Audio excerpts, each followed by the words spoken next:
What is up, guys? Beancrew49 here. We are back on the Desolation map. And look at it, we're outside the bowling alley.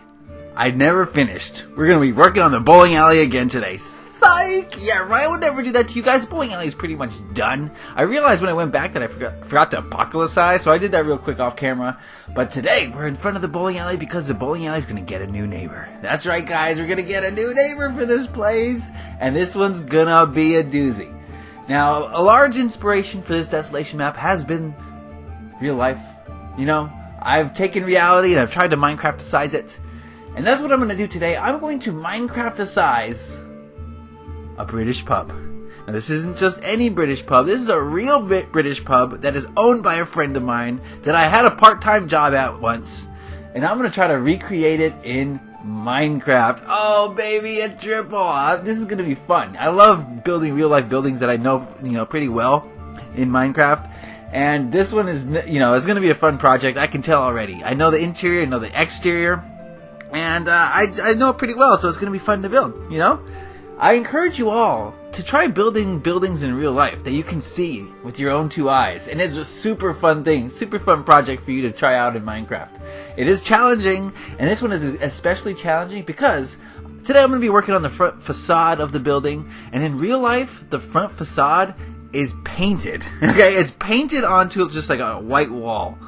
And so everything okay, this is what I'm going to do. I'm going to take the painting that's painted on this building, and I'm going to try to make it in real life, in 3D. I'm not explaining this well, okay? I'm not explaining this well. You'll see as we go, but the front facade, everything you see that I'm doing here is all paint. And I'm going to make it 3D with blocks. Does that make sense? I guess you'll see when we get to it. Okay? So it's going to be a little bit challenging. I struggle a little bit, and, please forgive me, but at least we're in 3 times speed. So that's, you're not sitting here waiting for me to fix my mistakes. Anyway, it is 3 times speed because today is Monday. And you guys know what Monday means. Monday is Creative Question of the Week time, one of my favorite parts of the channel. And I encourage you all to leave some creative questions for me to answer. Today we have a good one. Today's creative question comes from Centrone Davidson. And he asks, how do you feel about the whole transgender bathroom situation going around lately? Oh, thank you, Centrone Davidson, for your great question. Okay, let's get into it. I'm not too familiar with it. I know there was a big thing in the media. They were saying, should transgenders be allowed to go into the bathroom of their choosing? If they identify with male, should they be able to go to the male bathroom? If they're female, should they be going into the female bathroom? And I think it's a big joke, okay? In my opinion, okay, who cares? Who cares about what bathroom you're in? I mean, what happens in the bathroom? You don't strip down to your naked and then go into the bathroom, right? You have a little stall and no one can see you. What's the big deal? What kind of private parts you have? I think bathrooms could be unisex. Who cares, right? Who cares I always wonder, why women get so uptight about a male going into a female bathroom. I went into a female bathroom once and everyone freaked out. I won't tell you the situation or the circumstances, but everyone freaked out. I was like, what? You're just looking in the mirror. I mean, what are you talking about? You're not, naked in there. So it's a big joke, this whole transgender. Whatever bathroom they want to go in, they should go in.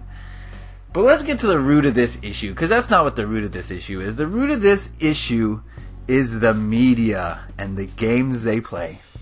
Oh, the games they play. Guys, think about this for a minute.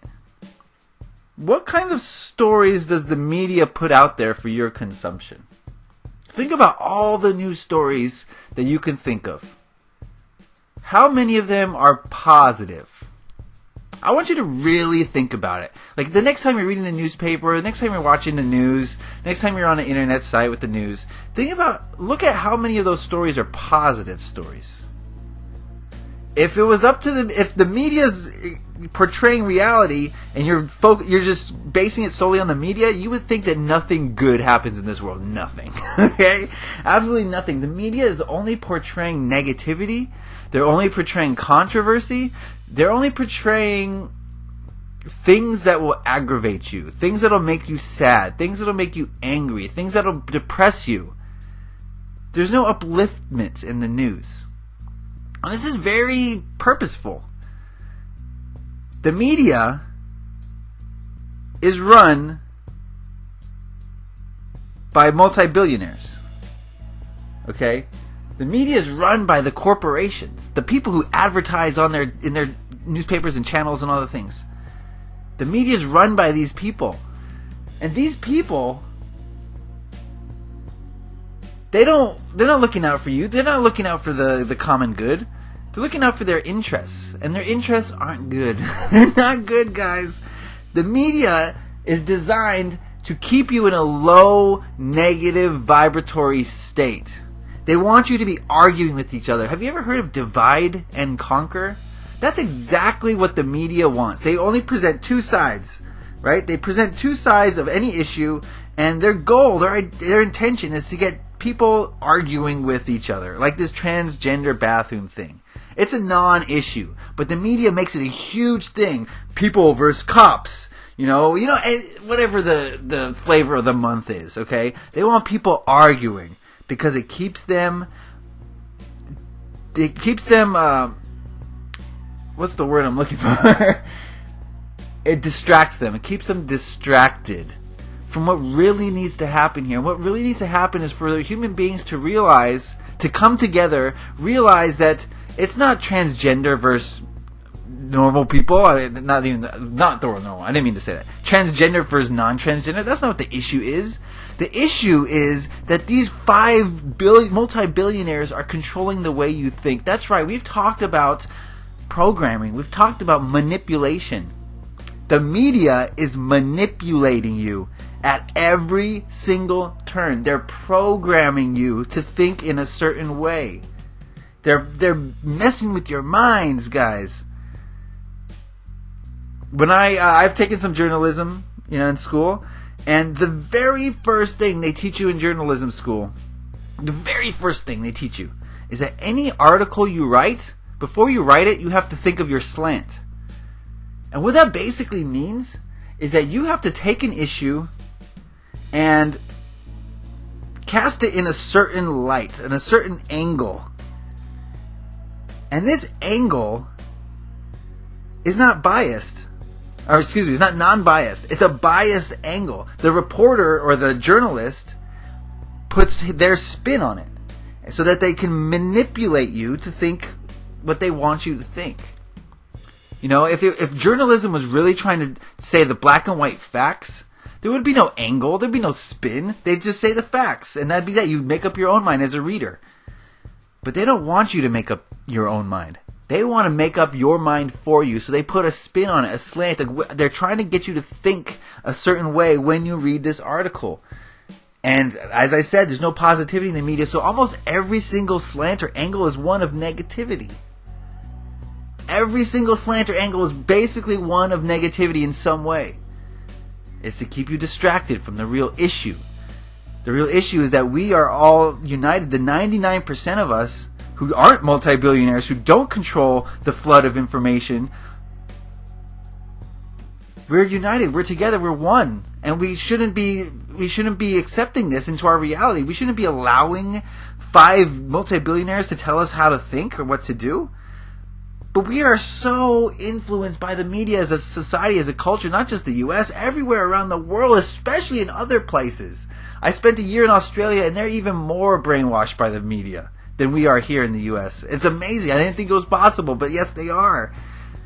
So it's not just a U.S. thing, okay?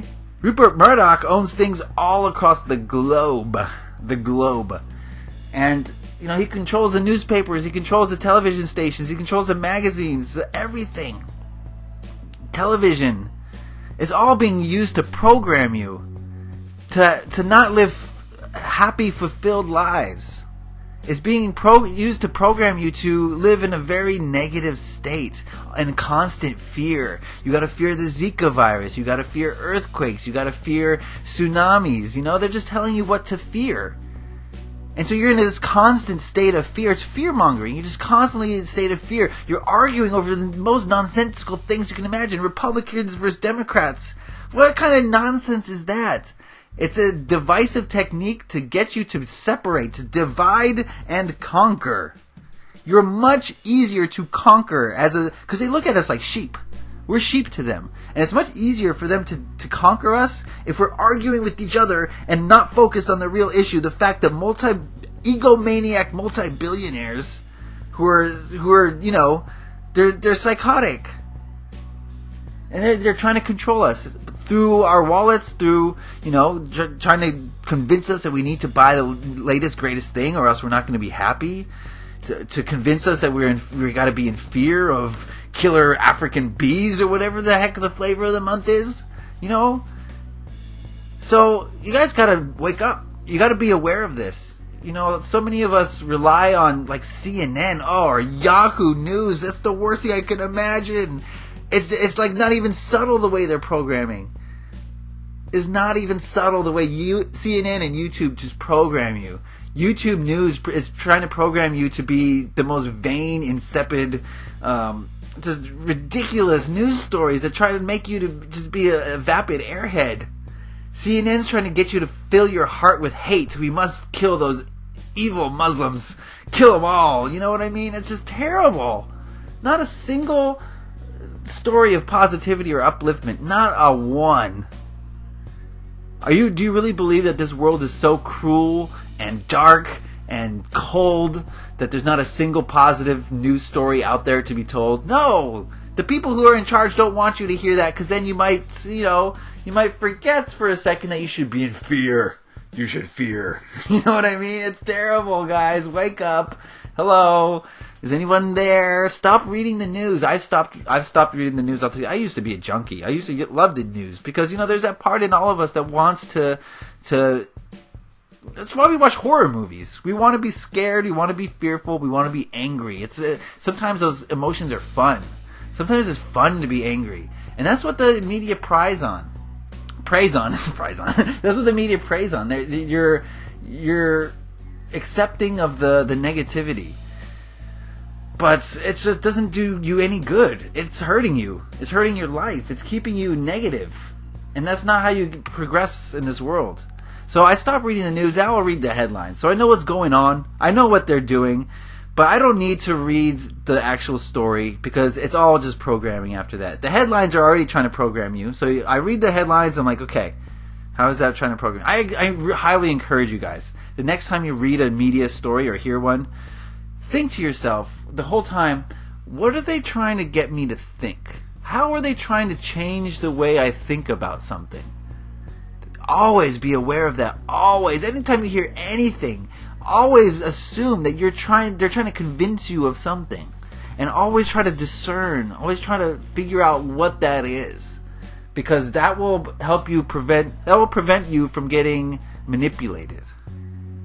So be aware, guys. Be aware it's happening. Keep your eyes open, keep your ears open, and try to find the truth of the matter. Get to the truth of the matter by using your discernment and realizing that the media is pretty much evil. Pretty much. Okay, they're not trying to help you. That's for sure. Absolutely for sure they're not trying to help you. They're not trying to paint an accurate portrayal of the world. Trying to slant and skew and manipulate. Oh, it's bad, and we all fall for it, don't we? We all just fall in line. Well, no longer, guys. It's time to wake up. Time to realize that you're being led around by a bunch of billionaires who want to sell you products because it makes them more wealthy, more powerful. All right, there's the rose. That's the rose, guys. Look at it. Came out pretty nice, I would say. I'm just adding a little bit of texture here to make it look like it's an old building. Ye old rose. You know what I mean? How do you like my old English lettering? I thought that came out pretty well. I've never done old English lettering in Minecraft before, so it came out pretty well, I thought. What do you guys think? Yeah, so I'm going to look forward to doing the interior of this and see how that comes out. That's the rose, guys. Isn't it gorgeous? Alright, I'm looking forward to this project a lot, actually, a lot. I can't wait to do this. I'm going to work more on this week, probably, and probably do a lot of it on screen, maybe a little bit off screen, but that's the front facade. It was a painting, now it's a real 3D thing. That's a fake door, by the way. It's a painted-on door, so that's not the real door. A lot of people go up to that door and like, why isn't this opening? It's painted on, but they're drunk, so it makes sense. Alright, guys, hope you guys enjoyed this. Leave a like if you did. Leave a creative question for next week. Happy Minecrafting! Peace!